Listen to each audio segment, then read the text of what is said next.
This weekend was the Rare Bloom Conference here in warm, sunny Colorado, and with it, the opportunity to meet community members, builders, and friends from all over the world, many of them in person for the first time ever.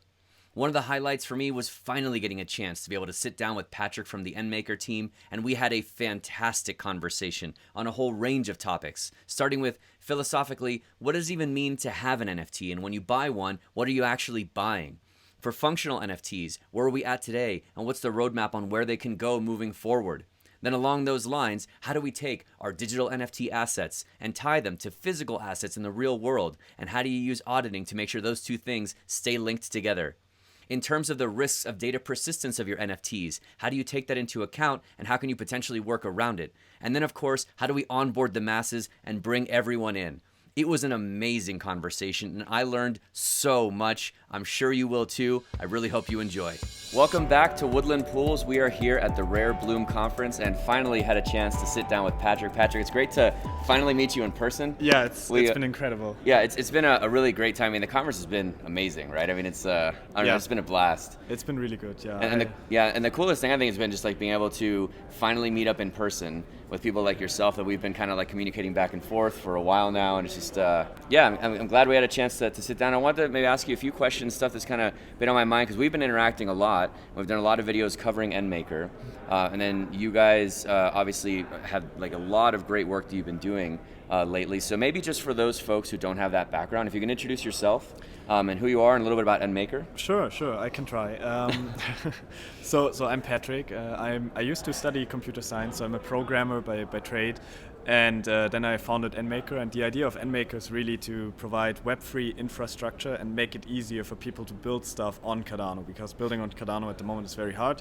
So we try to make that easy and onboard a lot of people because we make it easier. And that's what we've been doing basically. Nice. And a lot of the stuff that historically you guys have worked with have been with like NFTs specifically. Yes.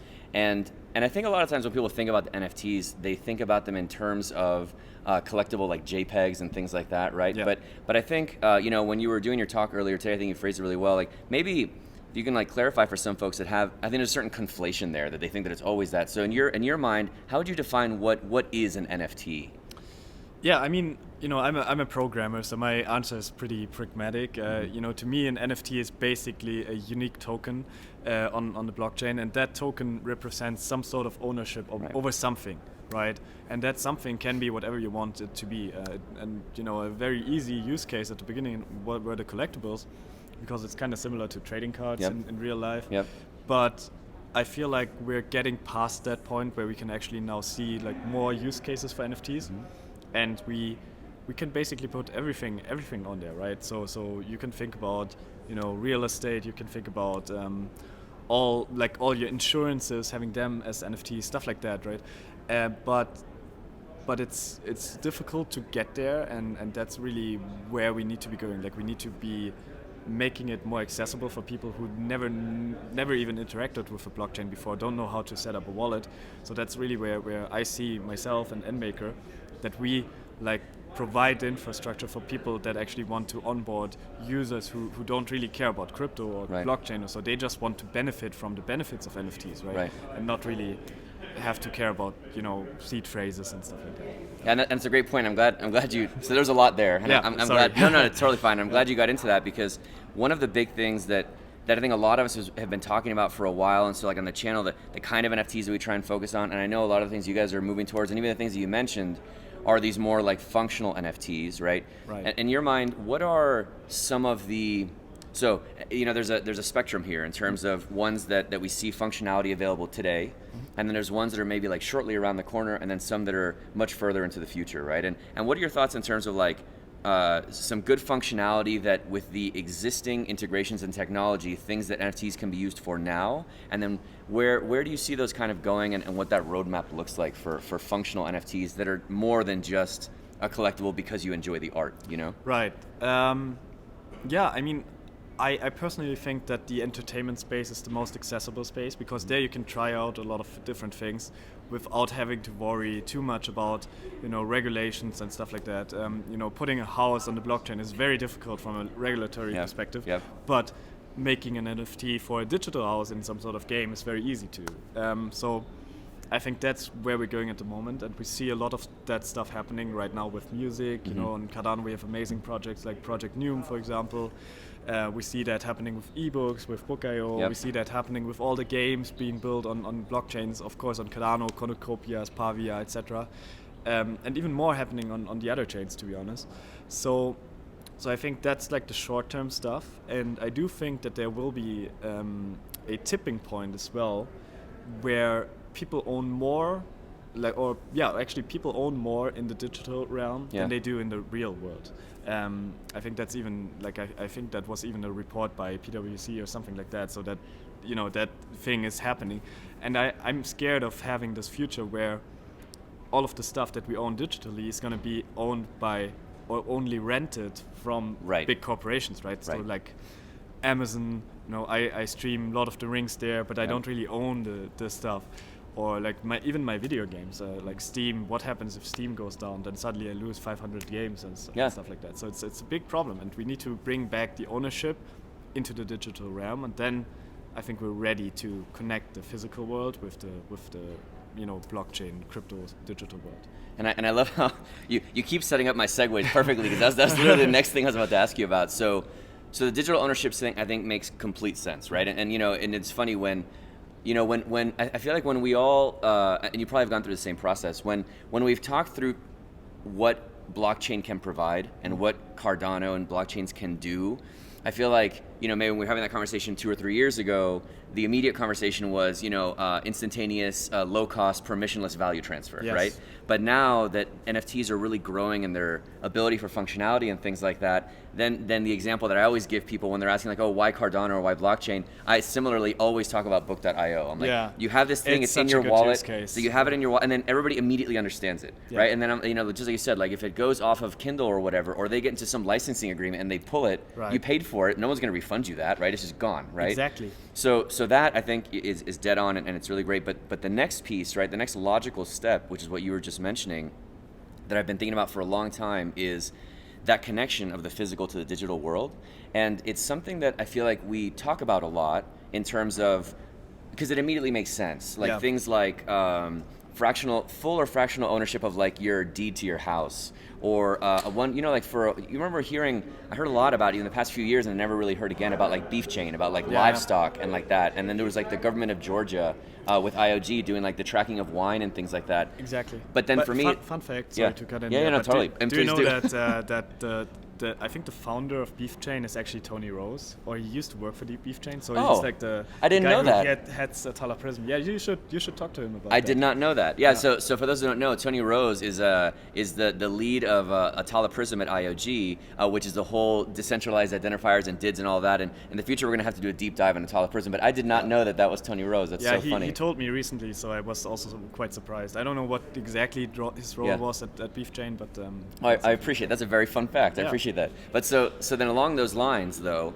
the immediate question that pops up then that I think about all the time is, okay, but then what has to happen for that tying is some kind of an auditability, right? Yeah.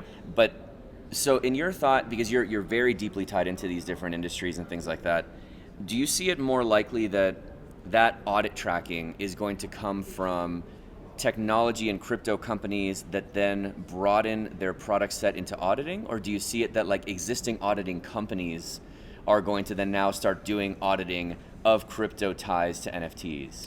I think it's going to be existing companies. So I used to be an intern at PwC, right? And I've seen like all the auditing stuff and so on. And the reality is, you know, a lot of people at these companies, you know, we called them Excel slaves, to be honest. That's like a bad term. I'm sorry to anyone offended by this, but it really is like that. If you walk through the like hallways there, everyone is sitting in front of like an Excel sheet, and then the most difficult problem that they have is that they get a lot of data in different formats. Right. And what we really need to be doing is we need to figure out how to standardize the data that different companies produce in the supply chain tracking and so on, and then put that onto the blockchain, or at least the hash of that onto the blockchain, and then, you know, it sounds bad, but you can get rid of like half of the employees because they don't have to do that stuff anymore. You can just say, okay, we automate that whole process. Right. And that's what it's about, like making things more efficient and more secure. And I think with blockchain you can do both at the same time. But it's a lot harder than it sounds, because the difficulty isn't necessarily in like building such a process on the blockchain. Like that's doable, and I know that all the big four, auditing companies are working on something like that. Like they're all, having blockchain prototypes and stuff like that. They're very deep into that actually, but the difficult part is like everything that comes before that. The whole mess of the real world and the whole, writing stuff down on paper and stuff like that. That's the difficulty.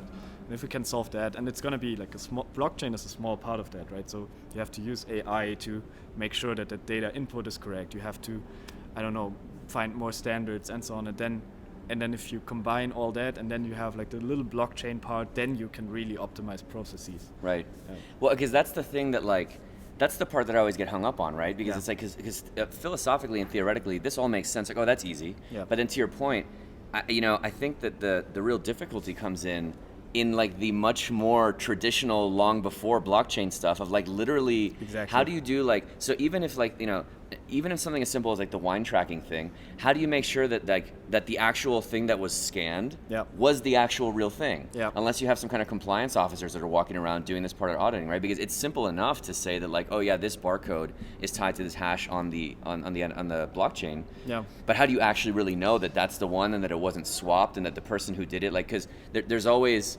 it's like with any kind of like game theory, there's always an incentive for someone in somewhere along the chain to be like, bribed or due to whatever. And so that's what I kind of like get hung up on. And I'm not sure if there's a good answer to that yet, but that's sort of the part that I'm like, yeah, but there are spots where this can break. It's a very difficult question and a very technical one as well. And we actually had the same topic back in the day when we launched Booja.io. Okay.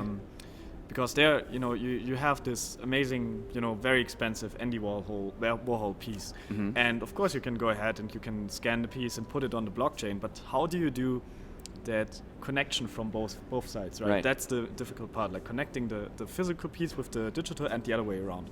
And there are different solutions, but none of them are really perfect, because you always can tamper with stuff in the real world. Right. And like, I don't know how it is in the US, but in Germany we have like these car stickers, and if you try to remove them, they break. Oh, okay. So that's, for example, one thing. You could have the policy ID on such a sticker. That makes sense. Or another one, my favorite solution, which is unfortunately very unfeasible, but it's amazing, is basically there's a company producing like diamond dust, and then you shoot that diamond dust onto something, onto some object, and you can't see it with the eye, but it, because of the way the device works, it's completely random how it spreads out, and basically it's going to be a unique hash. Yep. But you can encode a message in there as well. So what you can do is you could take the policy ID, encode it with this like diamond dust stuff, shoot it out, and then you have like a lot of random diamonds, and then you put that hash onto the blockchain, so you have the both side the connection basically. But that's super cool. It's extremely cool, but it's like it costs. We went to them. It's diamonds, right? Yeah. It's like, we went to them. We asked them. Yeah, we have this Andy Warhol piece. It's like worth multiple millions. And they're like, too cheap. Really?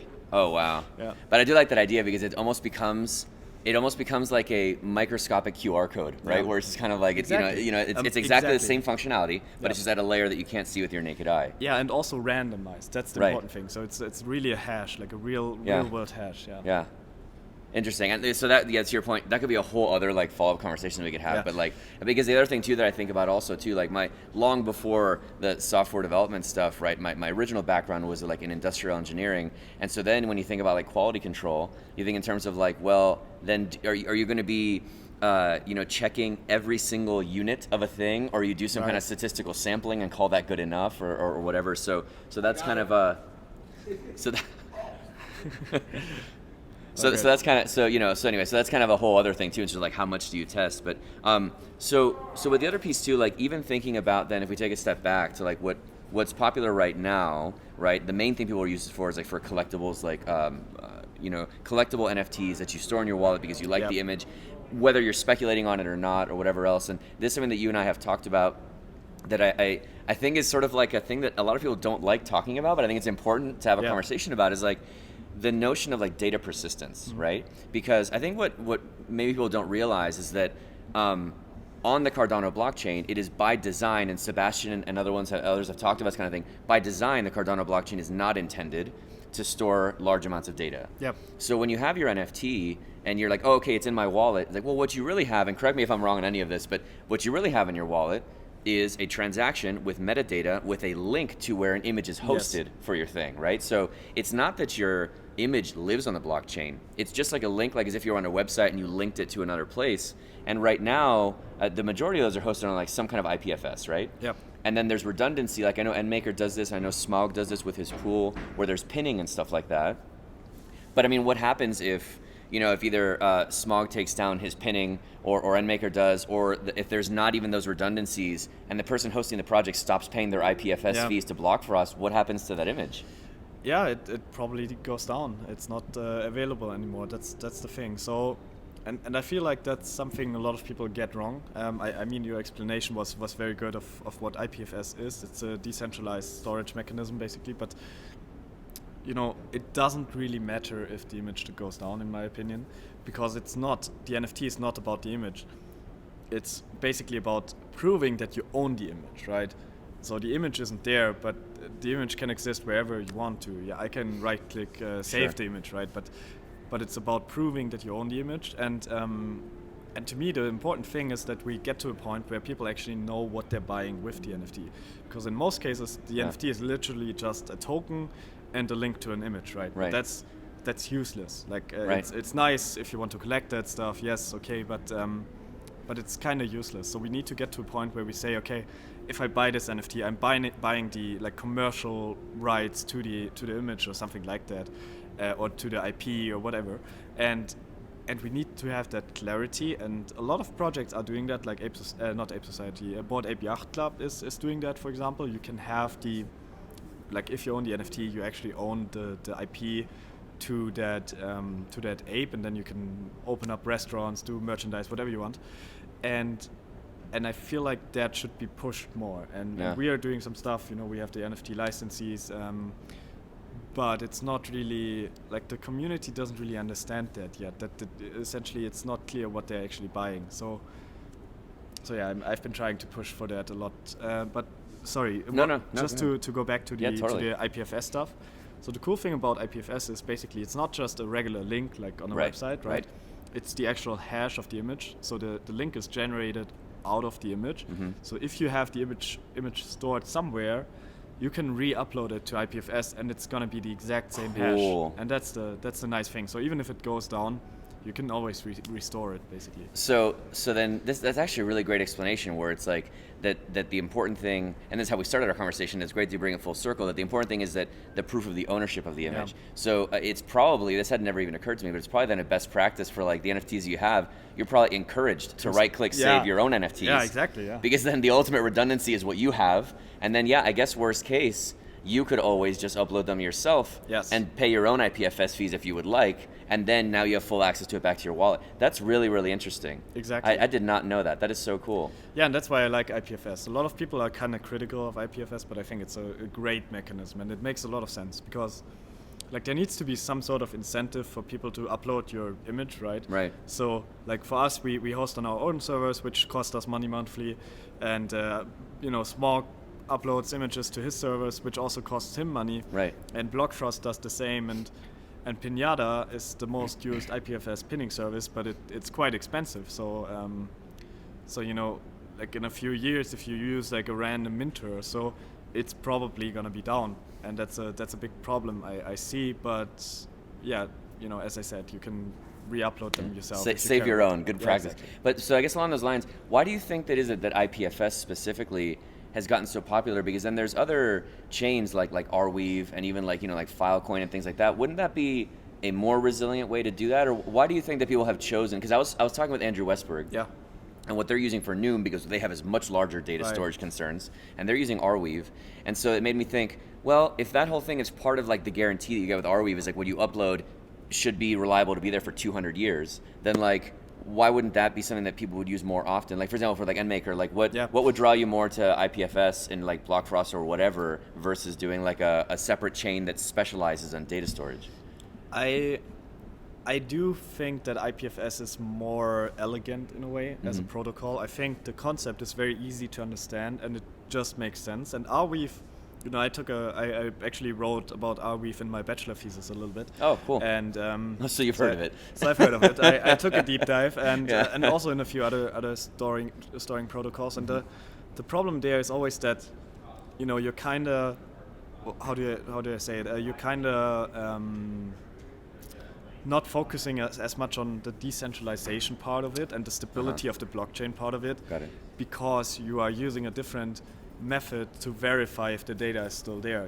So on Arweave, for example, the data has to be stored on like multiple computers and then or servers or miners basically. Right. And then other miners like check if the data is still there, and then if the data is not there, basically you're kind of kicked out of the system and stuff like that. So it's very strange. It's also not easy to understand, not easy to explain, and also not as secure. Cardano was developed like for a very long time to be as secure as possible, and now it is very secure and it's like super decentralized, and I'm very happy with it.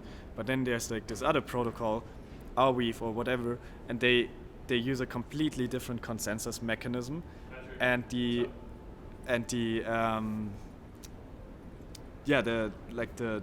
do you call it, the validation mechanism or consensus mechanism is not as battle tested. So I'm not sure if I can trust it as much as I trust IPFS, because IPFS is just very straightforward. Yeah. And I do like Arweave, and I do think we should have multiple options. And it's actually one thing I wanted to integrate into NMKR like for a long time, that you can just select, okay, upload to IPFS, Arweave, etc., etc. Oh, I see. But like choose which, how many, where, and how much. Exactly. Kind of thing. Redundancy Nice. is always key. Right. Totally. Yeah. Nice. So then now to kind of start wrapping up here, when one of the things that you were talking about in your talk that I thought was really great, and I've actually seen this start to be a persistent theme with a lot of projects that are here this week, which has been really great, is then how do we now get to the next step to then bring on more people and make it that it's not just blockchain and crypto enthusiasts or just like NFT enthusiasts that have come. Yeah. Even people coming from Ethereum to Cardano, you're still just getting NFT enthusiasts that are coming over, right? So now, what are your thoughts then on, from NMKR's standpoint, how we try and get broader adoption and bring more people in, and what are some of the things that you guys are doing to facilitate that? Yeah. So basically, the way NMKR works is we have two sides to it, right? We have the product side, which I'm heading, and then we have the agency side, which is essentially our onboarding part of it. So we try to reach out to companies reach out to us, and we sit down with them, we talk with them about how, like, where Web3 fits into their products, if it makes sense or if it doesn't make sense, and then we try to figure out, okay, how can we onboard them to the space, and that's what we've been doing a lot. I think that's where, like, honestly, NMKR is probably the second, the company that has onboarded the most people to Cardano right after IOG, if I'm honest, and we take a lot of pride in that, because we really push hard into that direction, and we reach out to all these different companies, and we talk to them, and we have like a very strong connection to the outside world. And one thing that's kind of playing into that is that the NMKR company is set up very differently than most other crypto startups, because most people that work for us are not necessarily crypto natives. Oh, okay. And they're not from the Cardano community. I mean, a few of them are, right. Victor, our social media manager, Phil, our customer support, and so on. But like, a lot of them are coming from the outside world. Like Ann-Christine, our CFO, she used to work at Porsche, the car manufacturer. Oh, okay. And has like connections there. And then we have Christian. He used to be a director in the movie scene and directed movies, and that has connections to like Hollywood and everyone, to be honest. So right. And we use that to like really get them in, and that's, I think, very strong, because we're trying to actively not build for the same bubble. Right. We're trying to actively build for someone else, and that's, it has been working out so far. And that's like your commercial, like, business connections, right? Yes. But I've heard you also talk about some of the different things about from a like direct to consumer stuff, like the kinds of things that you're trying to build into the site, and ways that you want to make it easier for, like, our parents, our friends that are like not technically savvy. Like, what are your thoughts on both things that NMKR is doing today, and where you would like to go moving forward to make it that the onboarding for just for lack of a better term, somebody walking by can be like, oh, okay, that seems cool. How do I get involved in that? Yeah, good point. I mean, it both works hand in hand basically, but from a product side, we're trying to like build the products in a way so that people who have never worked with crypto can get onboarded as quickly as possible. That's why we are the first ones to actually implement credit card payments in Cardano and Cardano NFTs, and we need to like just optimize that user flow so that we get to a point where it's basically like PayPal. Like if we can get to that Web 2 experience and people don't know that they're using NFTs, that's where we need to go. And then, like we're working on the NMKR account at the moment. That's like the next big thing. So we will integrate an account system, which is integrated in NMKR Studio, and then ideally have a custodial wallet in the back end so that people can go there and buy the NFT, their first NFT with a credit card, and then get the NFT sent to their account, which is the custodial wallet, so that they don't have to know anything about passphrases and stuff like that. And then, then they're in the ecosystem, and then they can still choose to say, okay, I like this crypto stuff, let's download Nami now, let's download any other wallet. Yeah, I love that, because that's the thing too that I think that a lot of times people that are like here at this conference and crypto purists, a lot of times I think kind of get that wrong, where they assume that to move forward, everyone else that's part of it has to also be a purist and has to like believe in this notion of custodial ownership and or rather non-custodial, like having your own ownership. But it's like, I mean, most people, I think you mentioned this earlier, but like most people, for example, like they like the idea that if something goes wrong, there's a support center they can call that helps them do it. Like, because you got to imagine, like, for a lot of like people, especially like our parents or even our grandparents, like it's very anxiety inducing. Even when I was like talking to like friends about it, and I explained to them that if you lose your recovery phrase, it's just gone. They're like, wait, what do you mean it's just gone? It's like, well, so I think people like that sort of security, and whether or not we believe it philosophically is the ideal kind of scenario, that's going to be the only way that people are going to come in, is if it's, at least to your point, at least as a starting point, close enough to what they know. And then once they learn more, then they can kind of like then take custody of it if they'd like, right? Exactly, and you need to give people options. That's the thing. Like my grandma wouldn't be able to do this. My mom also wouldn't be able to do this. So, I need to give her some sort of option to interact with the whole ecosystem, and then she can decide later on to like move parts of it out of it and out of the custodial system and like do non-custody stuff, or leave it in there. And I feel like that's also going to be the role of banks in the future, that they are basically managing crypto wallets for you if you want to. And to me it's all about, it's never black and white, the world's like it's never pure, so you always have to have different options. Yeah, totally. And so for the last question, I know that there was that big announcement of how you guys got the partnership with the Microsoft Startup Hub, and you'd mentioned earlier how like part of that is the how they help you with sort of a facilitation of subsidizing some expenses on things like server costs and stuff like that. But when I was looking at their site, that at least they advertise it as other things, with sort of like mentorship and advice, stuff like that. Like, so what's from what you've seen so far, what are you most excited about with that, and what does it mean for NMKR moving forward? Yeah, it's been very good to just be in the ecosystem and talk with other projects and stuff like that. And actually, Satya Nadella, the CEO of Microsoft, went to Berlin recently.